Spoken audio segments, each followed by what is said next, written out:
Hello learners, today's topic which we are going to complete is gravitation. Content which we will cover today. आज आपण कोणते contents बघणार आहोत? तर ते आहे gravitation, force and motion, circular motion and centripetal force, Kepler's law. Gravitation समजण्याच्या आधी आपण बघूया की फोर्स काय. Force is a push or pull. आपण फोर्सचा वापर करून काय काय करू शकतो. एखाद्या रेस्ट मधले ऑब्जेक्टला आपण मोशन मध्ये आणू शकतो. एखाद्या वस्तूची डायरेक्शन बदलू शकतो. फोर्सच्या मदतीने आपण स्पीड इन्क्रीज पण करू शकतो आणि डिक्रीज पण करू शकतो. एखाद्या वस्तूला स्टॉप करू शकतो, थांबवू शकतो. एखाद्या वस्तूचा आकार पण बदलू शकतो, साईज पण बदलू शकतो. टाइप्स ऑफ फोर्सेस जे आपल्याला माहिती आहे त्याच्यातले काही बघूया. Gravitational force, nuclear force and electromagnetic force. In your previous standards आपण पूर्वी जे पहिले वर्ग होते त्याच्यामध्ये अभ्यास केलेला आहे. काय अभ्यास केलाय की ग्रॅव्हिटेशनल फोर्स जो आहे तो एक युनिव्हर्सल फोर्स आहे आणि हा युनिव्हर्स मधल्या दोन ऑब्जेक्ट्स मध्ये. आता ग्रॅव्हिटेशनल फोर्स जो आहे हा युनिव्हर्सल फोर्स आहे हे आपल्याला माहितीच आहे. मग इथे एक्झाम्पल आपण अर्थ आणि मूनचा घेऊया की त्यांच्यामध्ये पण हा ग्रॅव्हिटेशनल फोर्स एकमेकांकडे खेचला जातो. आता ग्रॅव्हिटेशन जो काय आहे त्याची डेफिनेशन आपण बघूया की as movement or a tendency to move towards a center of gravity as in the falling of bodies to the earth. आपल्याला माहितच आहे की पृथ्वीवर सगळ्या वस्तू काय केल्या जातात, अट्रॅक्ट केल्या जातात आणि ज्या पण वस्तू आपण वरती फेकतो, स्कायकडे फेकतो, आकाशाकडे फेकतो, त्या सगळ्या वस्तू काय होतात, पृथ्वीकडे खेचल्या जातात, पृथ्वीच्या सेंटरकडेच टर्न करून. The phenomenon of gravitation was discovered by Sir Isaac Newton. ग्रॅव्हिटेशनचा हा जो फिनॉमिना होता, हा जो फोर्सचा शोध होता, हे कोणी लावला होता? सर आयझॅक न्यूटननी. आता ते झाडाखाली बसलेले होते, त्यांच्या समोर ऍपल खाली पडले. त्यांनी विचार केला की हे ऍपल्स खाली का पडताय. त्यांनी स्वतःशीच काही प्रश्न विचारले. मग कोणते होते ते? Why all apples fall vertically downward and not at an angle to the vertical?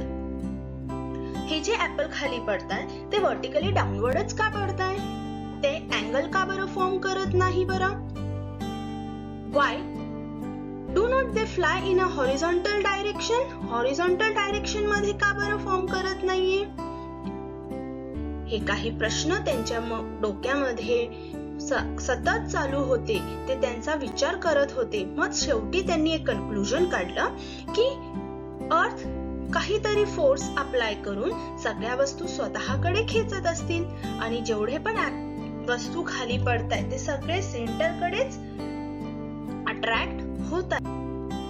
The force on an apple is towards the center of the earth, that is along the perpendicular from the position of the apple to the surface of the earth. त्यांनी काय सांगितलं की हा जो apple आहे तो अर्थ सरफेसच्या perpendicular form करतो आहे. परपेंडिक्युलरी तो काय करतोय, खाली येतोय. मग त्यांनी विचार केला की फक्त ऍपलच आहे का जो ह्या पद्धतीने येतोय, का लांबच्या वस्तू ज्या अर्थ सरफेस पासून खूप जास्त लांब आहे, समजा मून आहे, तो पण असेच लॉज फॉलो करत असेल का? हो, मून सुद्धा हेच लॉज फॉलो करता. मग फक्त मून आहे का? मग बाकीचे प्लॅनेट्सचं काय, सनचं काय? तर सगळे हेच रूल्स फॉलो करतात. फोर्स अँड मोशन मध्ये आता न्यूटननी असेच काही लॉज दिलेले आहे मोशनच्या बाबतीमध्ये. मग त्यांना आपण काय म्हणतो, न्यूटन्स लॉ ऑफ मोशन. त्यांचा फर्स्ट लॉ काय आहे, लॉ ऑफ इनर्शिया तो काय म्हणतो, an object at rest will stay at rest and an object in motion will stay in motion at constant velocity unless acted upon by an unbalanced force. आता त्यांनी सांगितलं जी वस्तू स्थिर आहे ती वस्तू स्थिर राहणार आहे, जी वस्तू मोशन मध्ये आहे ती मोशन मध्ये मध्येच राहणार की एक कॉन्स्टंट वेलोसिटी मध्ये, unless acted upon by an unbalance force, एखादा अनबॅलन्स फोर्स त्याच्यावर लागेपर्यंत तो काय राहणार आहे, मोशन मध्येच राहणार आहे, नाहीतर रेस्ट मध्येच राहणार. आता एक एक्झाम्पल बघूया आपण की इथे एक मुलगा फुटबॉल खेळतोय. फुटबॉल जो आहे रेस्ट पोझिशन मध्ये आहे. समजा मुलाने फुटबॉलला किक केलं तर तो फुटबॉल काय होणार आहे, मोशन मध्ये येणार आहे आणि दुसऱ्या मुलाने थांबवल्यानंतर, फोर्स लावल्यानंतर तो काय होणार आहे, स्टॉप होणार आहे. हेच आपल्याला न्यूटन्स फर्स्ट लॉ एक्सप्लेन करतो. सेकंड लॉ त्याला आपण लॉ ऑफ ऍक्सेलरेशन असे म्हणतो. The net force of an object is equal to the product of its mass and acceleration. त्यांनी सांगितलं की फोर्स जो आहे कशाचा इक्वल आहे, ऍक्सेलरेशन आणि मासचा प्रोडक्ट जो फॉर्म होईल त्याचा. हे समजण्यासाठी आपण एक्झाम्पल बघूया. इथे आपण एक शॉपिंग ट्रॉली घेतलेली आहे. शॉपिंग ट्रॉली मध्ये जर आपण पहिल्या चित्रात बघितलं तर ती कार्ट जो आहे, शॉपिंग बास्केट जी आहे ती काय आहे, रिकामी आहे. मग रिकामी असल्यामुळे आपल्याला काय, ती स्मूथली पुढे जाणार, पटकन पुढे एक्सेलरेट होईल. त्याचा मास कमी आहे, मग फोर्स पण काय होणार आहे, कमी अप्लाय होणार आहे. आणि जर दुसऱ्या चित्रात आपण बघितलं तर काय आहे, फोर्स जास्त लागणार आहे. का बरं, कारण तिथे मास पण जास्त आहे पण तिथे एक्सेलरेशन काय होणार आहे, कमी होणार आहे. हे आपल्याला सेकंड लॉ एक्सप्लेन करतो.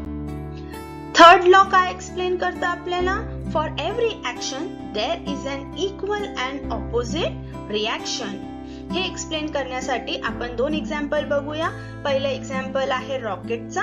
आता तुम्हाला माहितीये जेव्हा रॉकेट वगैरे लॉन्च होतात तर त्याच्यामधून खूप साऱ्या हॉट गॅसेस बाहेर पडतात. आता जेव्हा हॉट गॅसेस बाहेर पडतात तेव्हा त्या खूप जास्त फोर्स मध्ये असतात. मग फोर्स मध्ये असताना त्या काय करताय, ऍक्शन करताय आणि ऍक्शन करताना त्यांचं रिॲक्शन कुठे होणार आहे, त्या रॉकेटवर होणार आहे आणि रॉकेट फोर्सफुली अपवर्ड डायरेक्शन मध्ये काय होणार, लॉन्च केलं जाईल. दुसरं एक्झाम्पल आपण बघूया बलूनचं आहे. जेव्हा आपण फुगा फुगवतो, फुगा फुगवल्यानंतर समजा तो अचानक आपल्या हातातून सुटला तर काय होतं, त्याची जेवढी पण एअर आहे ती बाहेर पडते आणि बाहेर पडताना त्या एक फोर्सने बाहेर पडते. म्हणजे तिथे एअर काय करते, ऍक्शन करते आणि रिॲक्शन कुठे होणार आहे, बलूनवर होणार आहे आणि बलून कुठे जाणार, उलट्या दिशेने ऑपोजिट डायरेक्शन मध्ये जाणार. हे होतं न्यूटन्सचे 3 लॉज जे आपण आता बघितले. Centripetal force. आता सेंट्रिपिटल फोर्स बघण्याच्या आधी आपण एक छोटीशी ऍक्टिव्हिटी करूया. Tie a stone to one end of a string. Take the other end in your hand and rotate the string so that the stone moves along a circle as shown in figure. आता आपल्याला काय करायचंय, एक दोरा घ्यायचाय, दोऱ्याला काय करायचंय, stone बांधायचाय आणि तो आपल्या हाताने एक सर्क्युलर मोशन मध्ये रोटेट करायचंय, की एक सर्क्युलर मोशन मध्ये रोटेट करायचंय. रोटेट करताना आपण तो काय करणार आहे बघूया. as long as we are holding the string we are pulling the stone towards us. हे करताना आपण काय करतो, तो जो स्टोन आहे तो आपल्याकडे खेचतोय, आपण त्याला घट्ट पकडून ठेवलेलं आहे. मग हे करताना आपल्या काही प्रश्न पडतात. कोणते आहे बरं तर, are you applying any force on the stone. आपण काही फोर्स अप्लाय करतोय का त्या स्टोन वर. In which direction this force acting. हे कोणत्या डायरेक्शन मध्ये फोर्स अप्लाय करतोय आपण. What will be the effect on the stone. त्या स्टोन वर काही इफेक्ट पडत असेल का. मग ह्या सगळ्यांचे प्रश्नांचे उत्तर आपण पुढे बघूया. As long as we are holding the string, we are pulling the stone towards us. त्या स्टोनला आपण आपल्याकडे काय करतोय, खेचून घेतोय towards the centre of the circle. म्हणजे आपला जो हात आहे तो कुठे आहे, सेंटर मध्ये आहे. म्हणून आपला जो फोर्स आहे, त्याच्या स्ट्रिंग वर फोर्स आहे, तो आपण कुठे करतोय, towards the centre. The force stop acting if we release the string. आपण जर फोर्स स्टॉप केला तर स्ट्रिंग काय होणार आहे, तो दोरा काय होणार आहे, आपल्या हातातून रिलीज होणार आहे. Circular motion and centripetal force. आता आपल्याला माहितीये की आपण जो स्टोन बांधला होता तो कोणत्या मोशन मध्ये होता, सर्क्युलर मोशन मध्ये होता. आता सर्क्युलर मोशन मध्ये आपण जर स्टोन रिलीज केला तर काय होतं, तो एक टँजेंटली फॉल होतो. त्याची ज्या वेळेला आता आपल्याला माहितीये की ती जे आहे एखादी वस्तू जी रोटेट होते ती एक स्ट्रेट लाईन मध्येच फॉल होणार, आणि इथे पण तो काय होणार आहे, स्ट्रेट लाईन मध्येच फॉल होणार आहे. आणि तो काय फॉर्म करतो, त्या सर्क्युलर सर्कलच्या एक टँजेंट फॉर्म करतोय. आता असाच एक एक्झाम्पल आपण बघितला होता. समजा आपण रोटेटिंग डिस्क ठेवली, त्याच्यावर स्टोन्स ठेवले, तर ते सगळे स्टोन्स काय होतात, असेच चारही दिशेंना जाऊ शकतात. ते स्ट्रेट लाईन मध्ये ट्रॅव्हल होतील. आता इथे आपण काय बघतोय, काय शिकलो आपण, thus a force acts on any object moving along a circle and it is directed towards the center of the circle. This is called centripetal force. आपण बघितलं की एखादी वस्तू मूव्ह करते, एखाद्या सर्क्युलर मॅनर मध्ये मूव्ह करते आणि त्याचा सगळा फोर्स सेंटर मध्ये असेल तर त्या फोर्सला आपण काय म्हणतो, सेंट्रिपिटल फोर्स. सेंट्रिपिटल फोर्स म्हणजे काय आहे, तो एक सेंटर सिकिंग असतो. म्हणजे सगळ्या ऑब्जेक्ट्स जे पण अट्रॅक्ट होत आहेत ते कुठे अट्रॅक्ट होणार आहे, सेंटर कडेच अट्रॅक्ट होतील. सर्क्युलर मोशन मध्ये आता इथे आपण एक एक्झाम्पल घेतलंय. युनिव्हर्स मध्ये पण ह्याच पद्धतीचे रूल्स फॉलो केले जातात की मून आहे तो काय आहे, अर्थचा नॅचरल सॅटेलाइट आहे, तो पण एक स्पेसिफिक ऑर्बिट मध्ये रोटेट करतो आणि तो पण अर्थच्या ग्रॅव्हिटेशनल फोर्स मुळे काय होतो, अर्थकडे अट्रॅक्ट केला जातो. आता पूर्वीच्या काळी सुद्धा जे लोक होते, ॲस्ट्रॉनॉमर्स होते, ते पण ह्या प्लॅनेटरी मोशन्सला ऑब्झर्व करायचे. टेलिस्कोप्सच्या मदतीने ते काय करायचे, त्यांना ऑब्झर्व करायचे. जेवढे पण ॲस्ट्रॉनॉमर्स होते, सायंटिस्ट होते, ते प्लॅनेट्सचे पोझिशन्स कसे बघायचे की ते स्वतःच्या डोळ्यांनी बघायचे. म्हणजे त्यांच्याकडे कोणताही सोर्स नव्हता की प्लॅनेट्सच्या पोझिशन नीट व्यवस्थित अभ्यास करावे. पण गॅलिलिओच्या शोधानंतर, म्हणजे गॅलिलिओनी टेलिस्कोपचा शोध लावला, त्याच्यानंतर त्यांच्या ऑब्झर्वेशन्स करणे खूप सोप्या पद्धतीने झाले.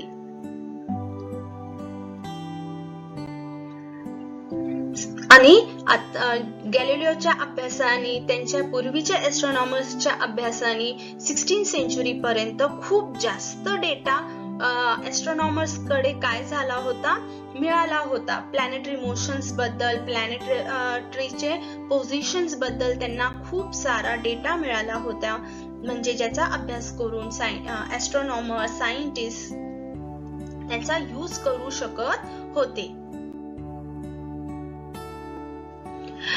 जॉन कॅपलर हे जे सायंटिस्ट होते, यांनी त्यांचा खूप जास्त प्रमाणामध्ये काय केला, वापर केला, अभ्यास केला. That the motion of the planets follow certain rules and laws. त्यांनी सांगितलं की हे जेवढे पण प्लॅनेट्स वगैरे आहे, सेलेस्टियल बॉडीज स्काय मध्ये आहे, ते सर्टन लॉज काय करतात,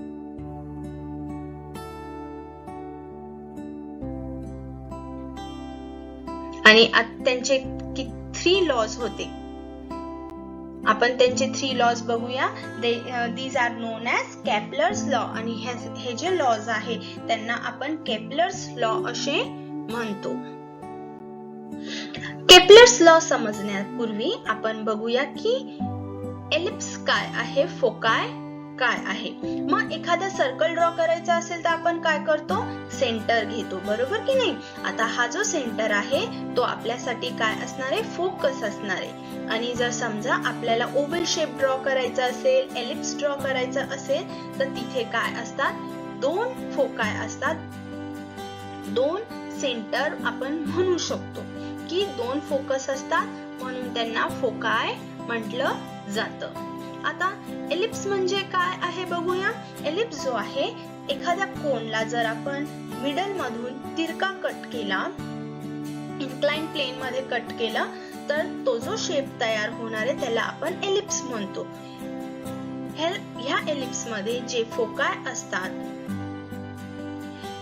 जर आपण समजा ह्या दोन्ही फोकायांना जॉईन करण्याचा प्रयत्न केला, सर्कलच्या कोणत्याही कर्व पार्ट मधून आपण एक पॉइंट घेतला आणि ते पॉइंटने आपण दोन्ही फोकायांना जॉईन केलं, तर त्यांचा सम जो आहे तो नेहमी कॉन्स्टंटच असणार आहे. F1 and F2 are two focal points of the ellipse shown in the figure. ह्या फिगर मध्ये जे एलिप्स दाखवले त्याच्यामध्ये F1 आहे, एक फोकाय, आणि दुसरा फोकस कोणता आहे, F2. आता if A, B and C are the 3 points on the ellipse, then आता जर समजा आपण A, B आणि C चे जे पॉइंट्स घेतले आणि त्या पॉइंट्सनी दोन्ही फोकायला जॉईन केलं तर आपल्याला काय मिळणार आहे, AF1 plus AF2 equals to BF1 plus BF2 equals to CF1 plus CF2. म्हणजे कुठूनही आपण या दोन्ही फोकायांना जॉईन करण्याचा प्रयत्न केला तर त्यांचा सम ऑफ डिस्टन्स काय येणार आहे, कॉन्स्टंट R. आता कॅप्लर्सचा फर्स्ट लॉ बघूया. कॅप्लर्सचा फर्स्ट लॉ काय सांगतो आपल्याला, the orbit and ellipse with the sun at one of the फोकाय.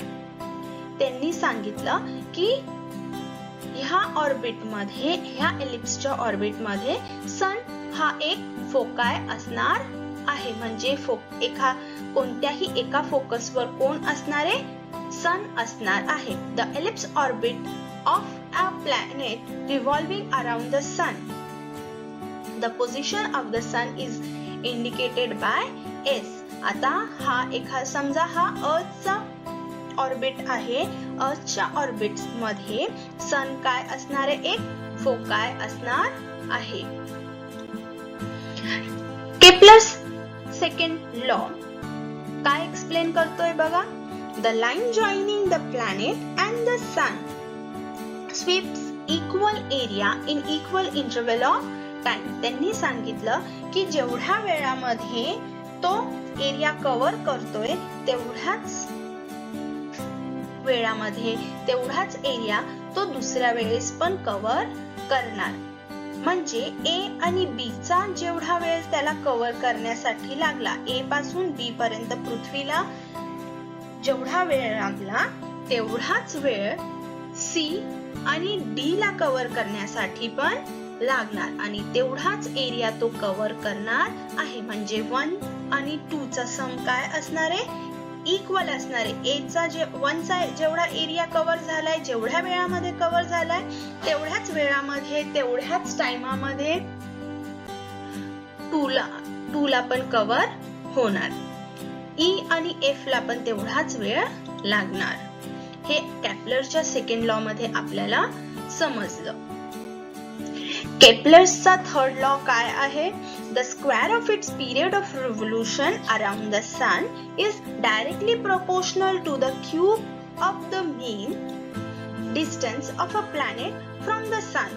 Thus, if r is the average distance of the planet from the sun, then t is the period of revolution. हा आपण चित्राच्या मार्फत केप्लर्सच्या third law मध्ये काय explain केलेलं आहे त्यांनी, की प्लॅनेट्स जे असतात सनच्या भोवती काय करत असतात, रिव्होल्यूशन करत असतात, फिरत असतात एका स्पेसिफिक ऑर्बिट मध्ये.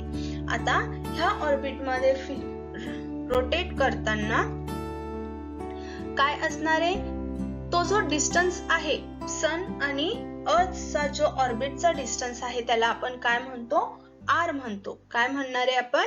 आर म्हणणार आहे. आणि जो ऑर्बिट आहे त्याला आपण काय म्हणणार आहे? टी. म्हणजे पिरियड ऑफ रिव्होल्यूशन आपण कशाने रिप्रेझेंट करणार आहोत? टी ने. आणि distance of the orbit and the sun will be represented by R. तो आपण कशाने रिप्रेझेंट करणार आहोत? आर नी. मग त्यांनी काय सांगितलं? T square is directly proportional to R cube. म्हणजे टी चा स्क्वेअर हा आर च्या क्यूबला काय असणार आहे? डायरेक्टली प्रपोर्शनल असणार आहे.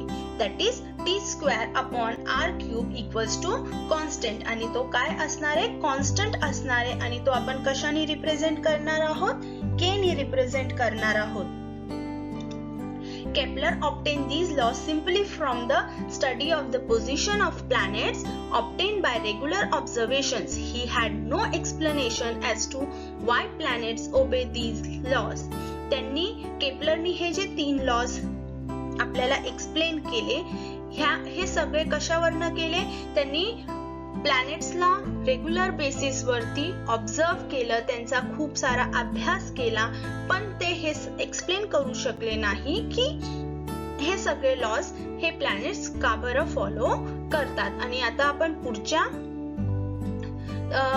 सेशन मध्ये बघणार आहोत की थिअरी ऑफ ग्रॅव्हिटेशनच्या सगळ्या थिअरी आपण बघणार आहोत. Thank you for watching.